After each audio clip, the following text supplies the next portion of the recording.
Awr Kumasi 97.7 MHz Nunsia Kasiebo. Abo enyumre nunsia yema etiefo nina ajo aha eye Adventist World Radio Kumasi 97.7 FM so ene eye dwada kita wonsa bosome de toso eduonu wa fimpinu eni eduonu ensiemu ebra so se enyumre so manmu ni amahudu obi so nsema yensa kan boaboa no yede ebesum se kasebo ewo Awr Kumasi 97.7 na ye kasie ensem ebedi mu akotini ebi enese mampani ede atudwa se bibimamu ni nano wonka won humbom se de be ya South Africa fo wo musu bamboni awoda ne die no wobetumi abre nase Nedai eye chairman wuntumi natemu aba se wonkodamu emfie no aduonu no eye lawyer enokafo akwa wode atodwa se nam se ye bredi kan a opani waye bibi etia Ghana mrani nti na se nka court no enya mobrohu bi edema opani mranim ni oredu enso ede atodwa se emfinhie aduonu a ye de ma chairman wuntumi no eni obeba na ne nyuma ni na aye kaskala yabakwa puye mantamu abante kwa bi ye kasai wonka ate asefo ho biom ni nyina ne se wotu ni moto na wakohia ne nkwanhia wuo ye de mu enkyeremu nyina ebedom kase wo enkofo emkroso enra dai ana La Roya aye from Spain wo mochi Abi Celeste Argentina etwa omo piu ba ko a wo montumi ante eni jenimu no akwada wenye mfinhia dumiensa afaso ato ananano ewo nsedo ayarehosem ewo Spain line Oman pani Donald Trump wode atu dwase nansen eye US wo mo homene so a wo maaye na wogya eye akode awodo digu Iran so na ye nuonyam a wode hye wonasrafa woto ko ano ewo Iran ene Jordan we ene ensenka ye bi ena enwumrei apesemakafo yafa brabet rankonwa so ye de beso mu se nunsia kasebo ewo Adventist World Radio Kumasi 97.7 FM so kasiye etwegu ewo Facebook eni YouTube Awr Kumasi 97.7 Facebook no bomodia se ohwehwe Awr Kumasi 97.7 na ode wadwenkyere ahoduo ni na befa ho amaye brepem ye bekenkan ede amao sanso ena awrkumasi.com wonsa bekan yen Awr Kumasi app no so wonsa ebekan yen ewo so Atamame Herbal Clinic ena free Hacksap mixture ene ne capsules dwumekoi adaroma en wo so yasea yedi no nsia kase ebo no eba abesom onwumre ene amutie eyeme ni ansa mene abena adomako redu ye gina we so na ye twa ye huntew ye ba ye de kase ni nkyeremu asomo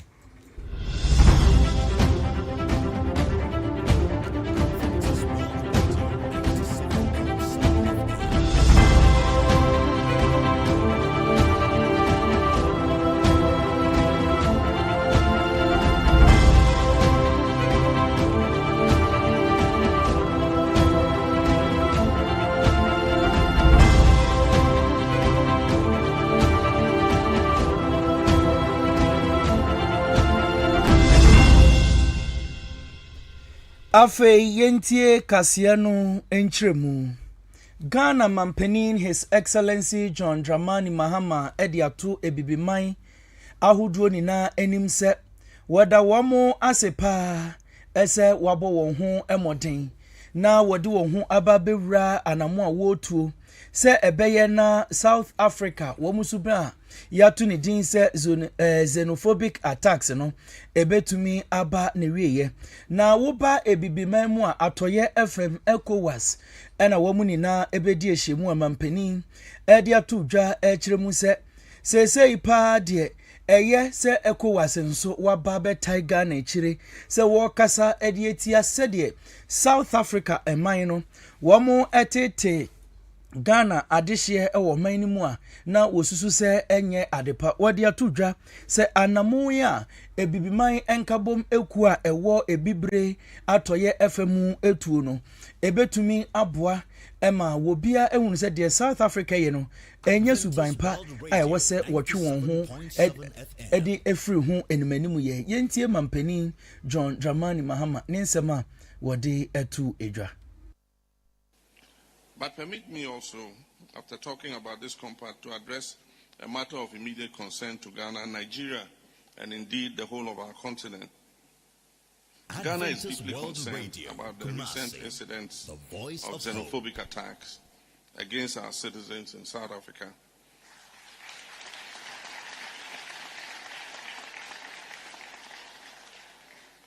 During which some Africans, including Ghanaians and Nigerian citizens, have lost their lives,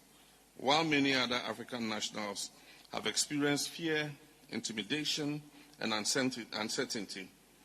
Ghana welcomes the decision of the Authority of Heads of State of ECOWAS to fully endorse and support Ghana's petition at the African Union for the matter to be addressed at the next AU Mid-Year Summit.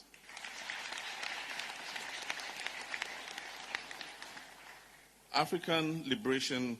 was achieved through solidarity across our borders. We must never permit that proud legacy to be weakened by intolerance by a small group of people.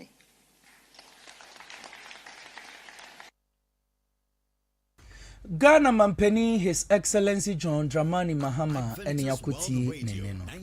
Bosumi ni da etosu du mienu ena wahimpon wo dagbon eye ya na Abubakar Muhammad otosu mienu wonya ni nyamefre wa bra na ne hododo no na yede no atu wiemuhyemu eko South Africa nanso owo krade na nkwantumi nyenti no opani to anananom ewo ensiedo sabre ye kasa abusua mamre kwanso no wayimpanimfo efri wonomu ahimfie gbawe ahimfie akoye mampani John Dramani Mahama ho na amamre kwanso ne anidie kwanso no wakwa akwose o mampani se wonomu himpon owo dagbon no sabre opani enkate asefo hu bio enunti wo de ba bedan wonom na enhyehyɛ yahodo a Ghana man ene abusua ene yenyina beka bom na afa yesi opani no na ne nyina baso na mpanimfo ikodru ho ena ye mampani John Dramani Mahama edi tudwase eye na wato anananum wonse do ye ka na asemi ya na Abubakar Mahama otoso mienu no enye da bonfo nko na wonom de hye oye nipa ede ma Ghana man ni nyina nti Ghana ena ade ato yenyina yani enunti akoba ne se ya mpanimfo nso aba ne naso abese no wo behwe na aban ne Ghana man so ayede betumi bia ede aboa kopem se ye bepe na krabre yenko ye mampani John Dramani Mahama ho bra mpanimfo yi ekọ ne naso ne nsem ode etu dwane yenkotiemra. As President, I had the privilege of engaging His Royal Majesty on several matters of national importance. His counsel on such occasions was always thoughtful, balanced, and guided by the welfare of his people and the unity of our country. His absence will be deeply felt. Indeed, we did everything humanly possible to preserve his life. But Allah, the Master of the universe, knows best. I'm positive that he has laid the foundation for a smooth succession in Dagbon. And I wish to assure the chiefs and people of Dagbon that government is standing in full solidarity with you during this period of mourning. We shall work closely with the Dagbon Traditional Council to ensure that the appropriate state courtesies and support are extended as preparations are made for the final funeral rites of our departed king.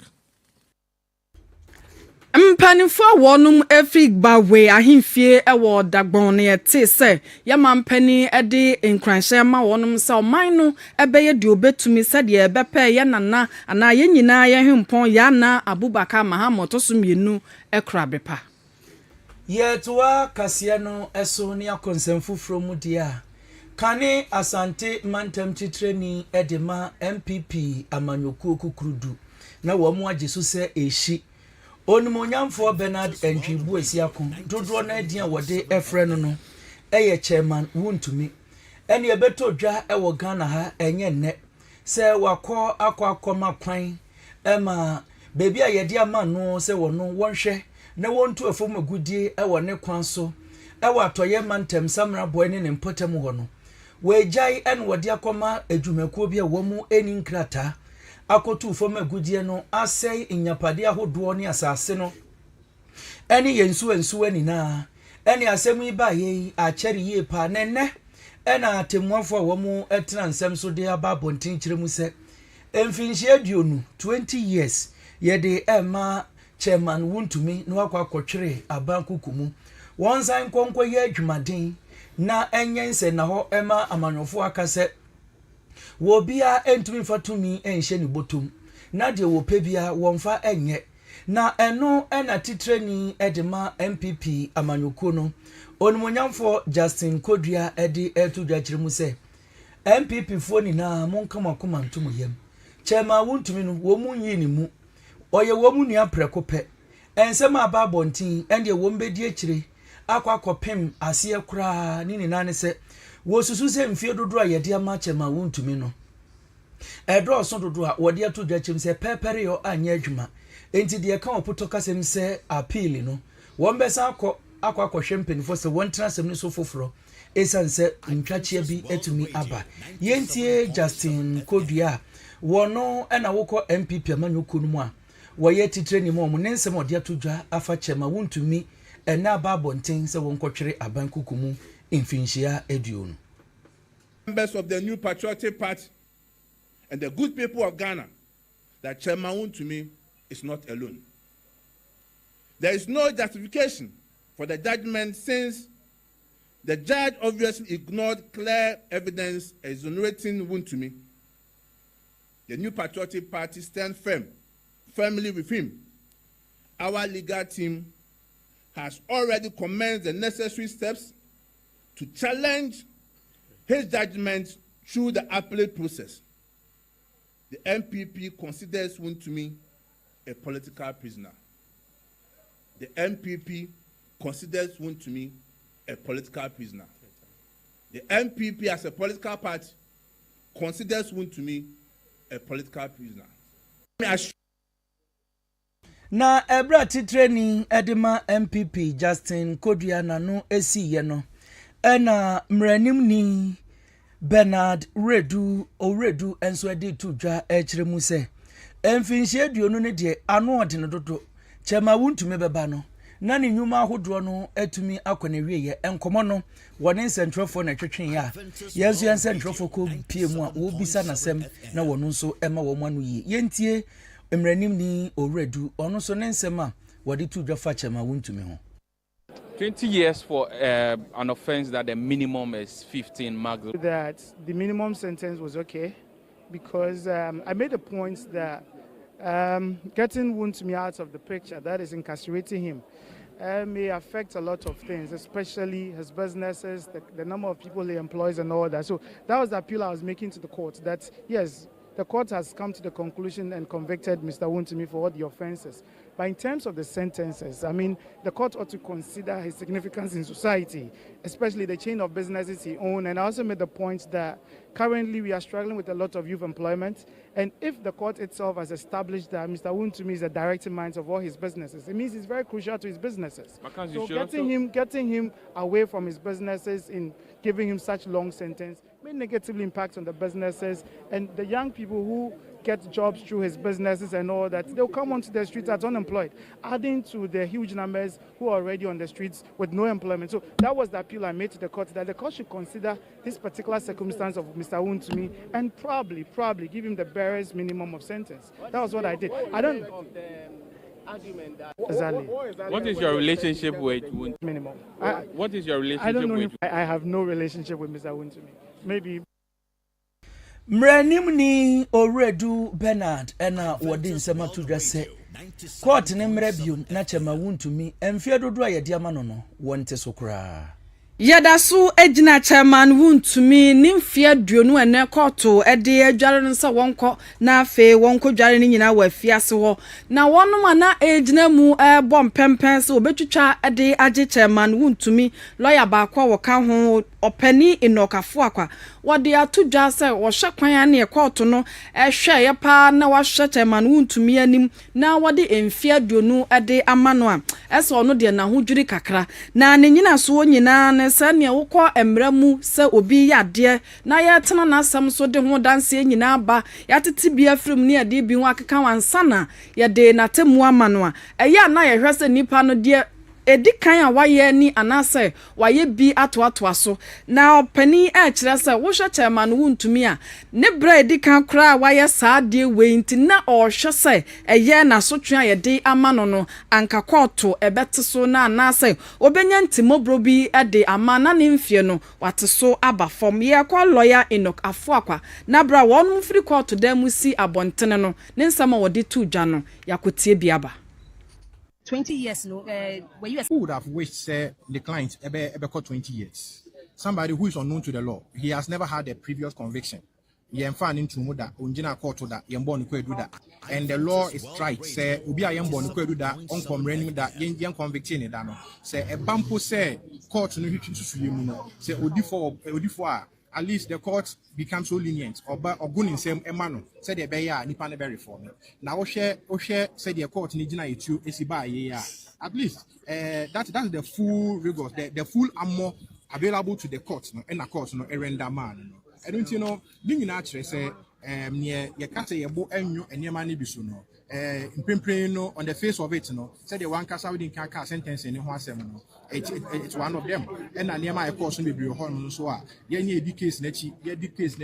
na ya ye case na be do some paper ye nyina so no ye nim de e course Mranimfo a wonum ejina mu nanka wo twitwa ede age chairman wuntumi ba kwa oka ho lawyer Enoch afo akwa bra ye de asotwen ne ma opani na wo free court edamusi abontene nsam wode tudwa na yakotie bi aban Yetwa kasia no eso na ebra ensemi ba bonten efa Bernard Entwibu asiako a dodo no a efra ni chama wuntumi hu ne ese ende ye said ensem beto ye yenhwehwemu no ende ye bekọ atoye mantam no mu ni akohwe nipa womo ete samra boy ebisa womo se womo hwe pa sa atemmo ya yede egu owura ne din ede chema wuntumi so no womo dwene ho sen pa no womo hunu nemom se womo be kire womo adwen so a wonfa eseya womo asase ni bi asɛn na afenso no womo hwe empunto nso eba ho no won keka bi embomu na wonti bi emfiri mu no won kire wadwen emfanfan ni hunu se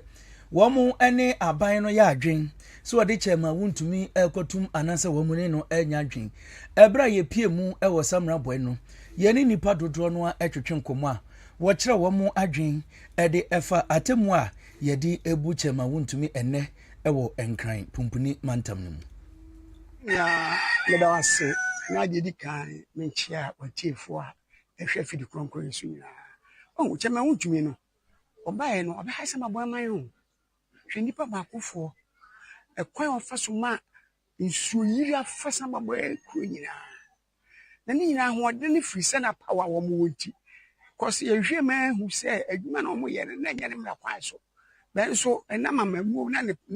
panyini so wa ba miti o se chema wuntumi ye se o ye de o ye o se ye de 20 years se afum na chen to aso do ye ne na nkoyi ma ye iti o ye ni pala ben se ne ye jere ne de to me de wa haye na so law na taking course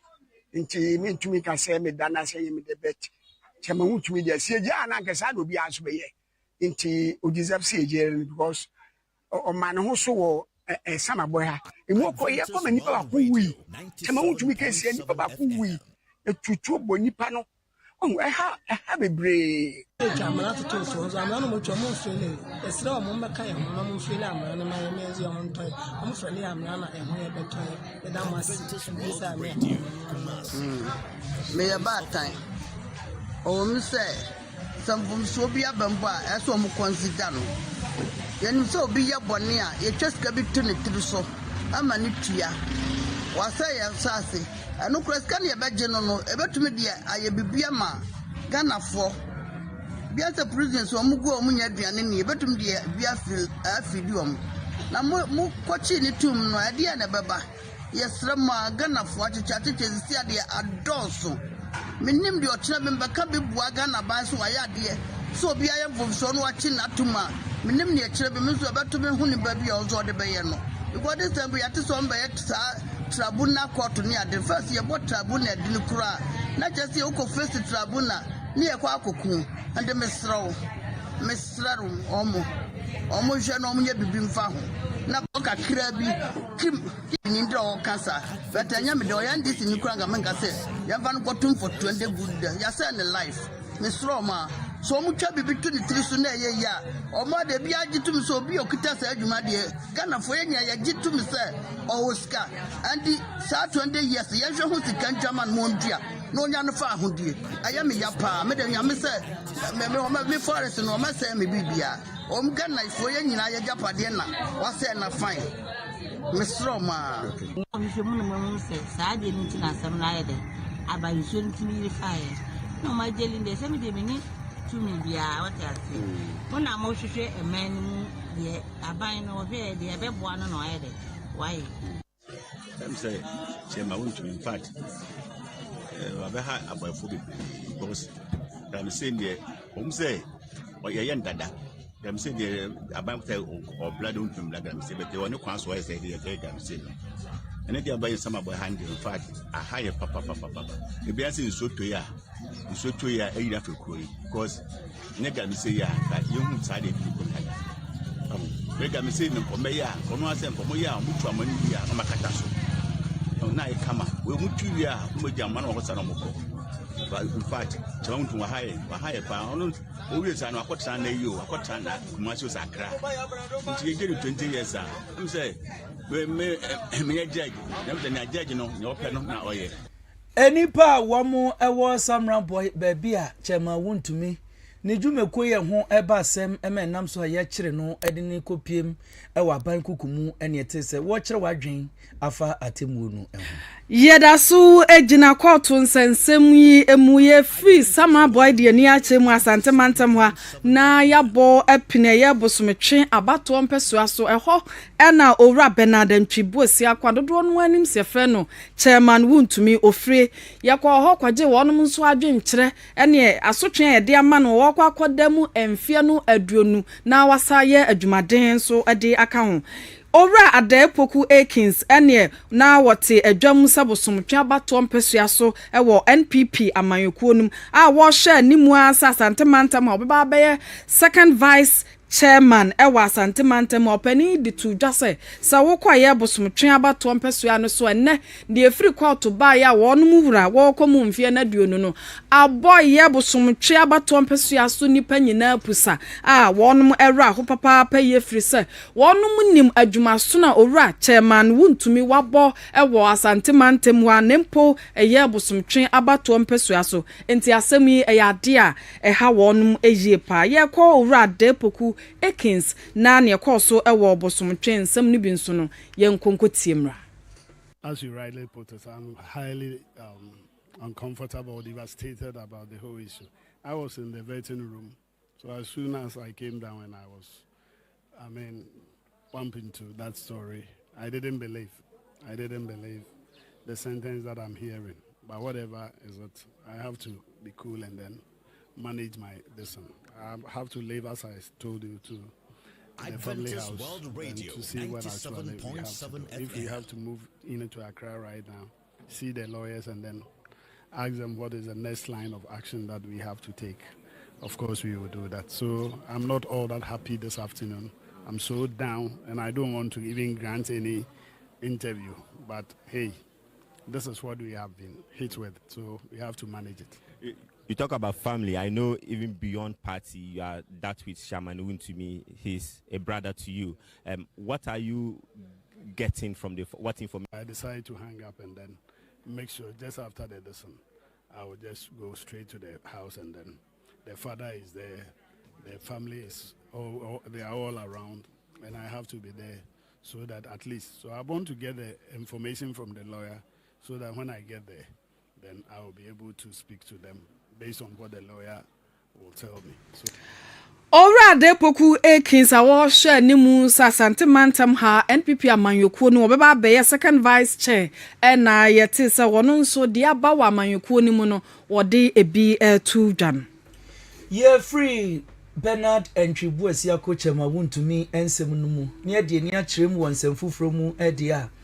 oswafo a wo hwe adesua ana nwomesua so ewo oman Ghana mu onumonyamfo Haruna Idrisu de atu dwase wonama na wo tese nkofo eka se NDC aban a wabe woni nhyehyɛ pa bia de magana fo a enwomesua no nso eka ho na eno na oswafo de atu dwa kyerem se womo a womo adwen eye womo se NDC aban aba no wo bema ntoaso suku ankwada no womo ntua kapreba mpo ayatu ne din free SHS a nana adodankwa akufuado afimpinu ene edunson wo be fra benwa no wodi beda edie no ene enye nokre Ghana fo ni na muntie se NDC amanyoko no enya de a womo eba betwa free SHS ni mu na mom no wodi atodwa kyeremu se aban ebo no homodin ye pa so obenya sika twetwere die ede aba bewura adesua mu na boa ama ntoaso suku no etumi ejina ne naso ewo Ghana wodi atodwa se ade ba ko aba wote edwaso eda na koma so ene se sa double track ayede aba se nkwada no ebi eye gold ene ebi ye green ene ebi mukọ na ebi tifie ne asesa de wompe school no wuhia no bosumi we mu a wosi mi wo gold ene green for ne ba afia wosan si mi wo green ene no titifie sa no wachem se enye no kreda se aban a woti so yi waya na adwen se wo ba betwa eye free SHS nemum wodi sika kura ebehiem aboa ama etumi akọ enkan yenti onimonyamfo Haruna Idrisu ne nsema wodi etu edwa. The question we needed to ask is whether provisions was made to match the growing or the exponential increase in student numbers with dedicated infrastructure of dormitories, classrooms, and laboratories. That was not the case. And ladies and gentlemen of the media, as many of you will recall, it was part of Ghana's heated political debate in the run-up to the 2024 elections. We promised to review the free senior high school. President Mahama have kept faith. Subsequent to the National Education Forum, which was held in Ho, we have accordingly reviewed the free senior high school policy of the previous government. It has come to stay, but with some commitment to tighten and improve it at 3 levels. Onumonyamfo Haruna Idrisu ewie ye no de tu dwase enya ntoaso suku no enko a ende esesei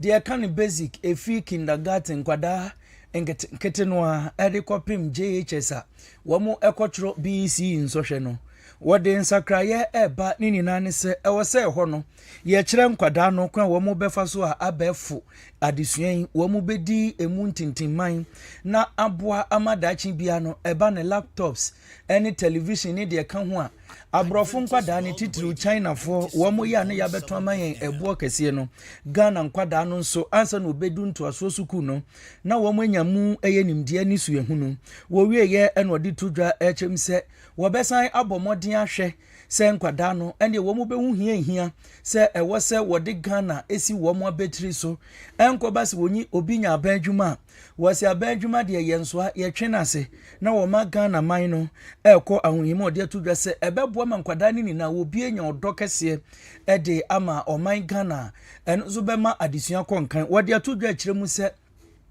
efi kindergarten ebepim JHS 3 wo ma adesua no ayade abanya wo ba ye wakwakwa transia ye nhwehwemu afa ye curriculum no ade a ye hwe so ede kire nkwada na de na wuku ede da ye nimu ya no wo mo ede ekwakwa kire mpanifo eka bi ewom se de be ya wo be ma ensakraye asan abagana adesua nkwada no esua yenti onimonyamfo Haruna Idrisu ni nkyeremu a wode emae. As I speak to you,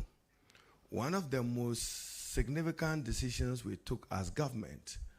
was to revise our education curriculum. And the agency responsible is NACA, the National Curriculum Review Agency. They were asked to revise our education curriculum from kindergarten to junior high school. I'm happy to note that on Wednesday, a revised curriculum for all people from kindergarten to junior high school will be presented formally to the Ministry of Education for onward submission to the President and for the policy to go to Cabinet and Parliament. The revision of our curriculum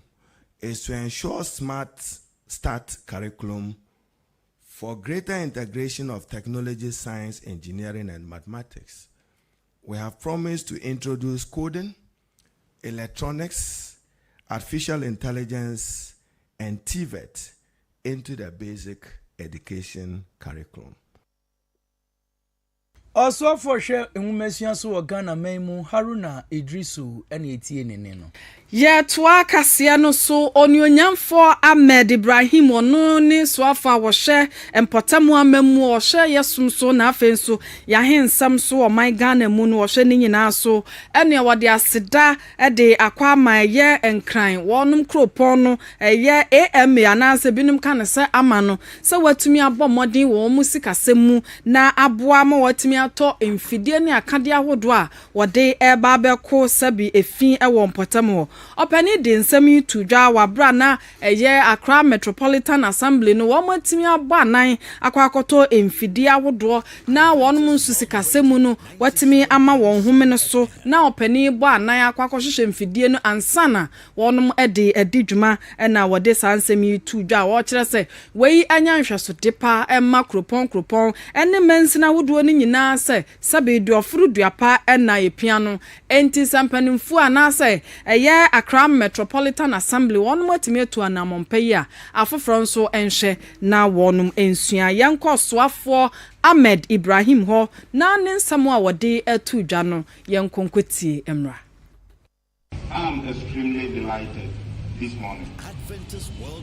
seeing young Ghanaians working to deliver good services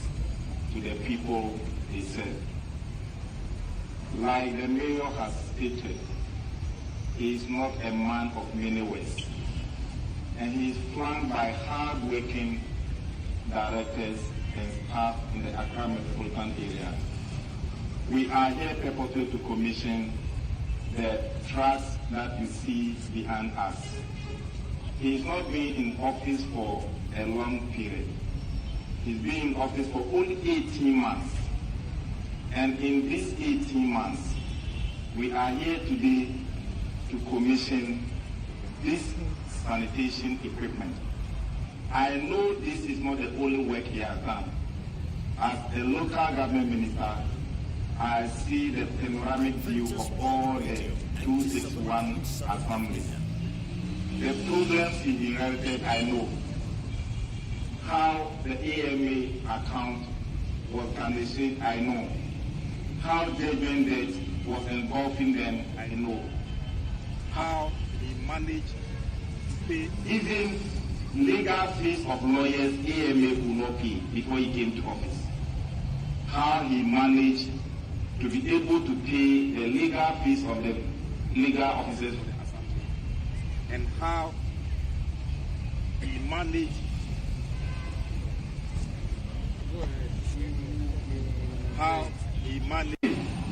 the mayor and his team needs to be commended. Today is a very busy Oswafo wo hye yempotam amamuo yesum na afenso eye ya hensam so onyonyamfo Ahmed Ibrahim bra okopiemu ewo eye nkrakropon nimu na dwuma pa wonum aje na yetese wode eho ensam tudwan. Yetoa kasia ne so ewo enkrapompuni mantam no emu. Ene Ghana asrafo a wo mu efa ensuo so edi wo mu dwumadie no. Wabo moden akwakopiemu ewo adan na wokopie mu ewo adan no ene na kudro bi a enam adan ensuo no eso no wachire mu se bottom mako aduonum enkron na aka ba ko na yedu osia ena nkofo wo mu ahyehye ewo kanun anase de yedefa ensuo yisu bi ene wode ekọ na no ena empenifo a wo mu ewo Ghana bambo dwumeko no mu ne fa ehwe ensuo so akire mu se wo bomodin a etwen eben enipa ene afidie kura wo mu a wode kọ no obisa wo mu se mu bidie na mu de kọ ya na ene wo chem se ani o we kura de ye bidie a chese ya hyehya ye koton de amankofo no chem se oh ene ye kura ye pebidie ni bi baako munyima yen na eno ene wo kan ya so wo pebie no enipa na wo mu ekita kanu yi ede enam nsuo no so ekire mu se we de ya kan amayen wo bidia ye de mamu anye yi enam so ema bambo adwumaku ehwe ensuo so ewo man mu ebo wo mu no kire mu se momfa mbesi wo ne yenhwem se eye bidia wo mu kobie so a ene ahaban keteku amoa bonsam tawa read ena afen coke me kire de cocaine na nkofo twa ni dia kan coke no enu bi ena ye mu ma wode ekọ no wo kire mu se da bi paasi ebejai se mu betumi de sa niam we akode ye mpene enam so ema wo mo friend Narcotics Control Commission NACOC empenifo eba bepie mu ewo ho a wo kire enipa na wo mo edi sa dwumadie ewo adansio so a wode woni na akwakopie mu ewo nkran amanebo a eba ene se enipa na wo mo enam ensio no so no ene wo mu kire mu wo peni wo ho wono na ehye wo mu akire a wade atu dwa se hwie befi na kopim fiada no wobetumi ayen hwehwemu akọkire wo mu peni na ka ho enam so ema posifo de atu dwa se nu bone yade ayen gintum wo Ghana ha enti wa waye wadwen se wopese wutu sa na mo no hwe wo hu ye anya sa de wo mu kire wa emra no ene wo ebedi yade ani echrem ewo brem atifi mensene mu ewo apuoye mantamu Abranti a yefre no samene na hutedi ede tompo sabra ye kase abranti yi wato nananom ewo ensedo jajajajaja na asasemi esi wo abena so ewo apuoye mantamu abranti wotwi moto sede ye kano no na wanam kromu na wokoba ana ne moto no ekobo amenam sede ye hunu akwan awodro so no ekobo mu na na me hotro nti eto no ma no ekokọhye ho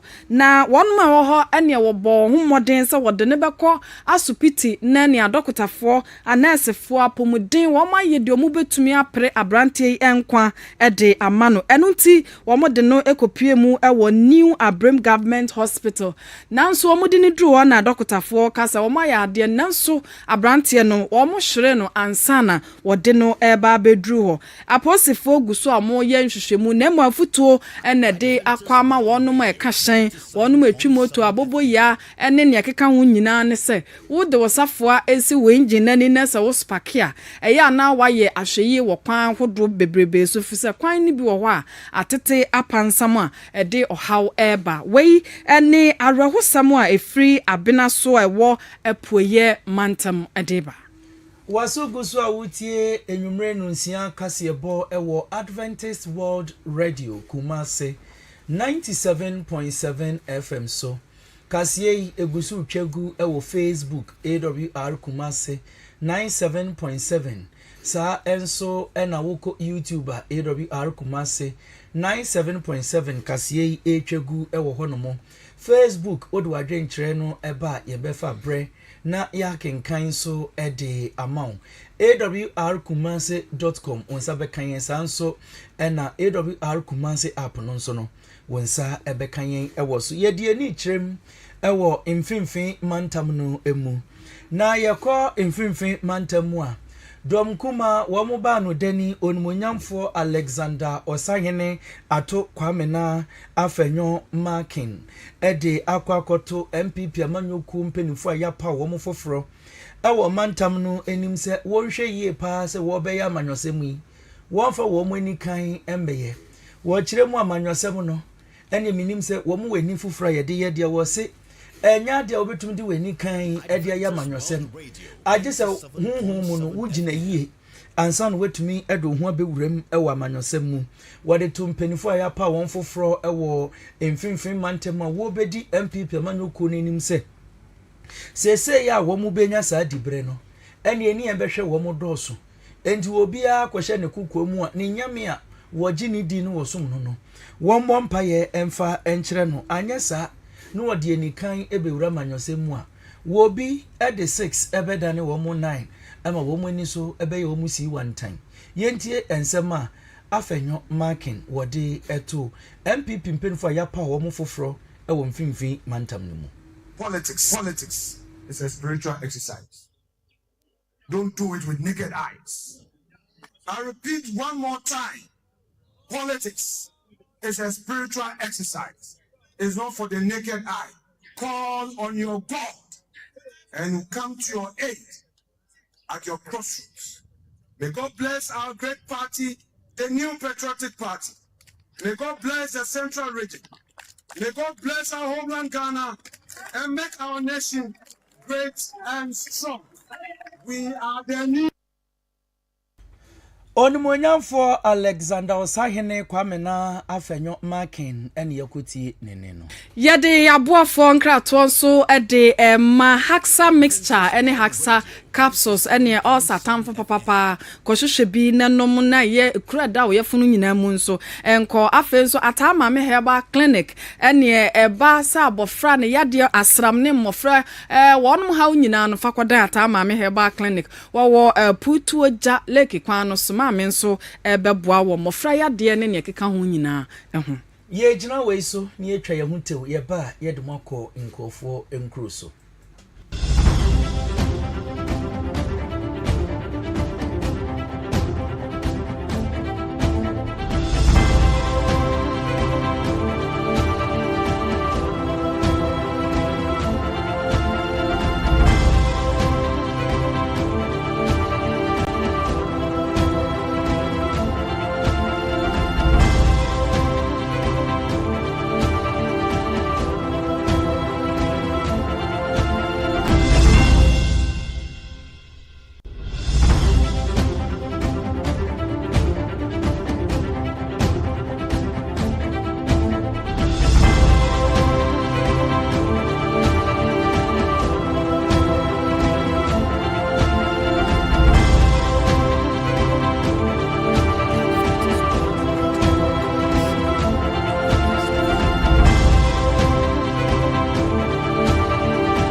Etiefo yedamase afidie no da so da Adventist World Radio Kumasi 97.7 FM so yede ni trem ewo nkofo enkromu ni akwakopiem ewo Spain minu emu enrada ena ende wiase agukansie kese pa yede kwahyehyɛ so be busome baako entamuni ewo Mexico Canada ena afei so no United States of America yena nanom de no mka no America no na yekopie mu ewo World Cup na se no ene wo mu boyiyi mu a wo mu anya ade eba afie Ghanafo wo mu ka wo mu eba afie ntem no ho bia wo beje wo mu ahome na no na ninamu a ena Abi Celeste wo mu fi Argentina Lionel Andres Messi wone ne mrantie no wo mu ene abrantie Rodri wono nso ene ni Spain mrantie no kopie mu ewo final ni mu na no ena enra day final no todwa ene Argentina fo ase na wo mu ni nan wo mu kogu wo mu po no mu abo no de wo mu nan kan ye no wo kan a eye na no mu ena Spain fo di nkunim ewie ye no ena nije ba ye ewo Spain man no emu a wo mu eje wo mu ani pa na uko ekopie mu ewo Ciudad Rodrigo eno ewo Salamanca province na chese ukopie ewo Spain na tifi atoye FM a eho ena wubehu eye kroi ebra wo mu eni eje ya woje onini no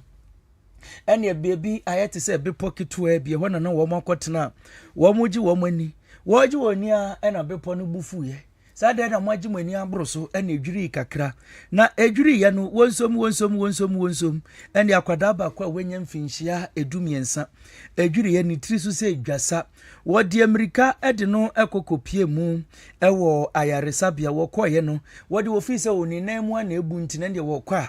wo betumi akwa akohwe no ama bibia tumi akọ enkan wodi akwada no ekopie mu ewo ayaresabia na adokitafo kiremu se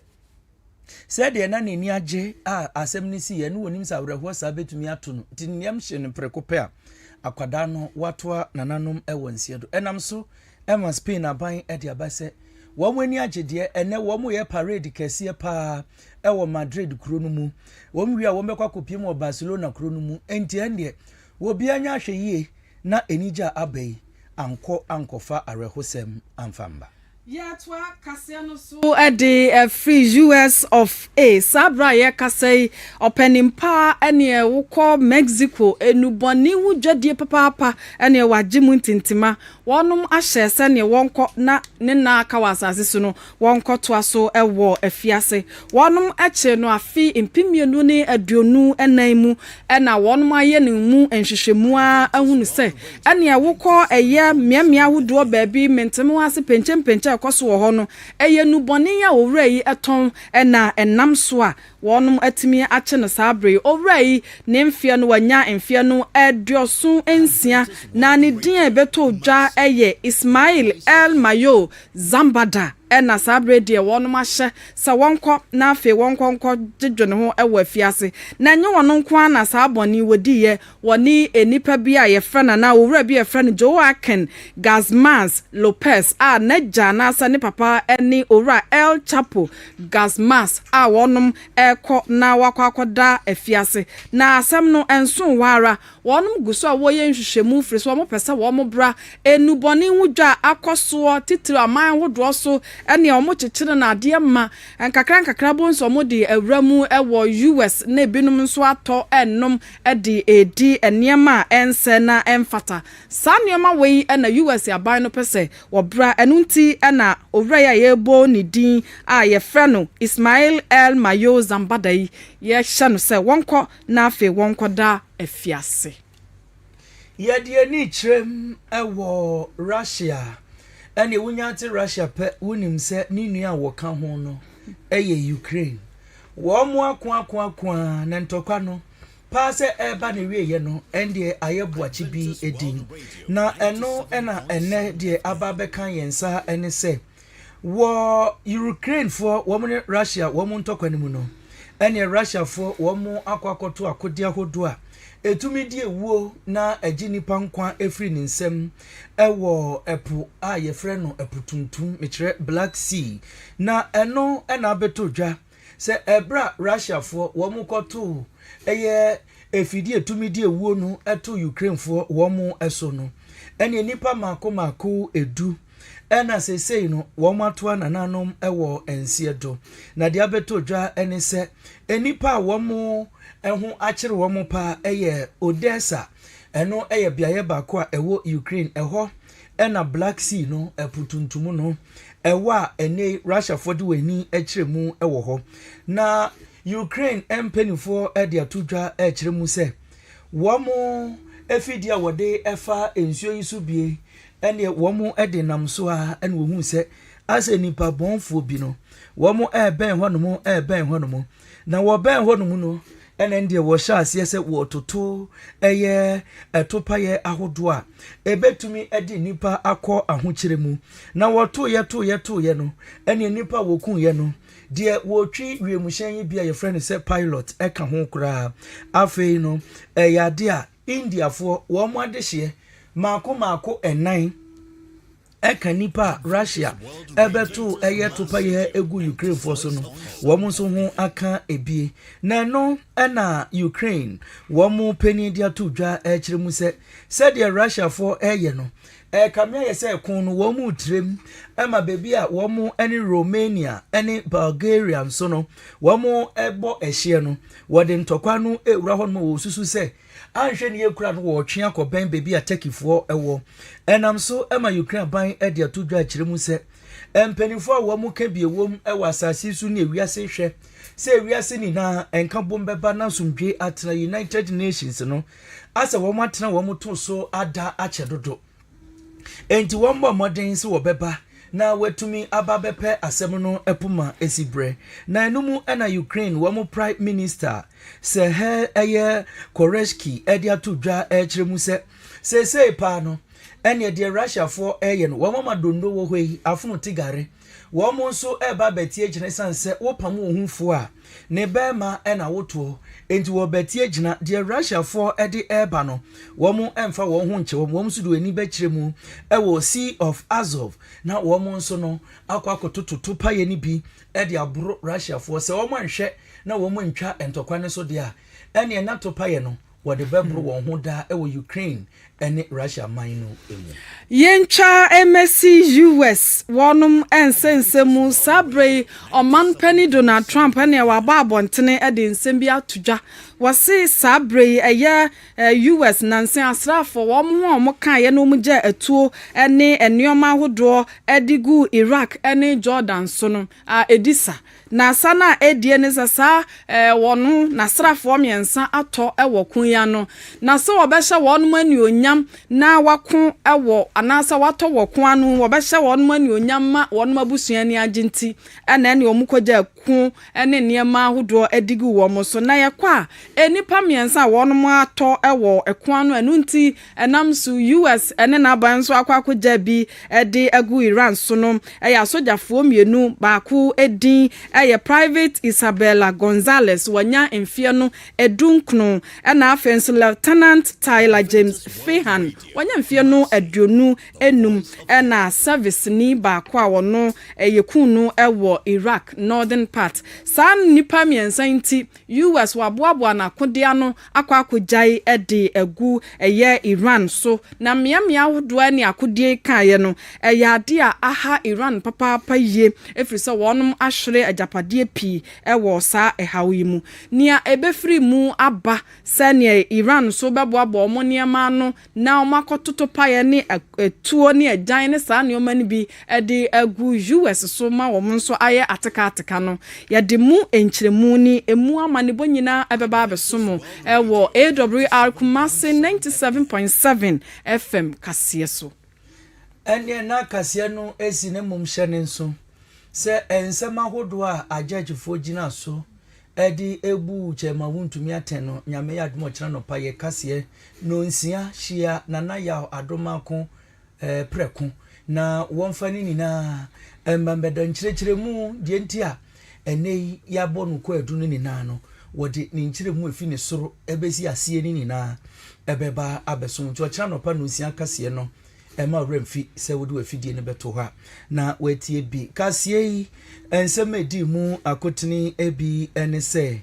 Mampenin John Dramani Mahama edi atudwa se ebibire mu atoye FM wo mu nkabo mu ko eko wasa wo waha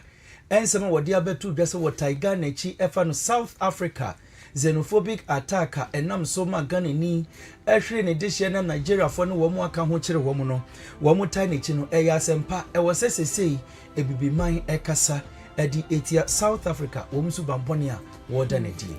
Nedai eye ora Benaden Chibu asiako na sotwe ede ama no se won kwa afiase mfia aduonu na wonye adwumaden enka ho wonum si abonten na ekuei wonum atwitwa ede age opani lawyer baako inokafo akwa echirem se nanka na sotwe eye de nanso emu dupa ye frise opani ne kwa adu edikan ede abo no kra ni a nanka wo hwe se court no obehu owura yi mobo nanka wate asotwe no so ede ama no Wasa ensemui ena mranimuni Bernard Oredu edi atudwa se infinhye duonu ne de wogidi passe sabaya nteso amfa mache ma wuntumi a ansa no beba no na ne nwumakuo ni na egu a ebema mmabu na wafa omodwuma mu no nso wo munya adwuma enye Oswafo Ahmed Ibrahim ono ne swafa wo hye ye mpotamo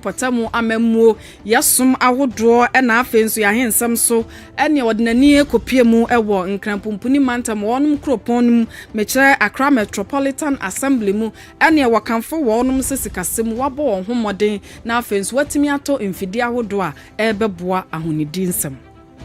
Oswafo hye nwomasuan so ensem ewo manyi emu onimonyamfo Haruna Idris odi atu dwa sɛ free SHS ankofo CNDC betwemu no enye nokre afei wode nsakraye mum ebeba ye basic school ahodo na de wosua no wo motumi asakram ye de ani ekremu ewo abena so ewo apuo ye mantem ehwo na yekohu se abrante a ne din ede same sabre wato nananom wonse do wa abra ne moto na wote so ekobo amenam na eto no ekotwene baabi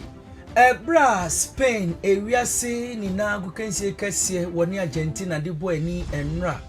Emma womo sha Argentina Lionel Messi wo sunye Emma ne chitafo edi awreho no ene enije ba Spain no womo ji womo ni na mu no akwada ba ko enya mfinhia no edumiensa atoa nananom ewo ensiedo Asrafo miensa wonum edom ye US asradom no ene akumu no wom ato ewo Iraq ene Jordan na se US aban basha sa nipa miensa ne onyam nti wonum so akwakoja akode ahodo bebre ede egu Iran fo so we ene ensenka ye bi ena enanwumre apesamakafo ye fa brebet na nkonwa so ede ebesumu se nunsia kaseyebo ewo Adventist World Radio Kumasi 97.7 FM so kaseye atama me herbal clinic ene hacksap mixture and capsules womo adaroma ene ede ebrewo nana yawo Prekon Oliver wamam ni din kura mrefi nsem bi ode send me no mrefi din no kura wono na de ko Facebook ani YouTube woma nkofo a womo ewa befo ntentafidie so nya ye nhwe yen awrkumasi.com ehonso no wonsa ekan sanso na awr Kumasi app no nso wonsa ekan yen ewo so Emmanuel Frimpong DJ wono na echinchim no fidie no emfuruma edema yen akenkanfo a ene edwada kitawonsa bosomeda etoso aduonu wafimpinu ene aduonu ensiemu mote yene se de kasie ebesomu ewo kasafidie so eyeme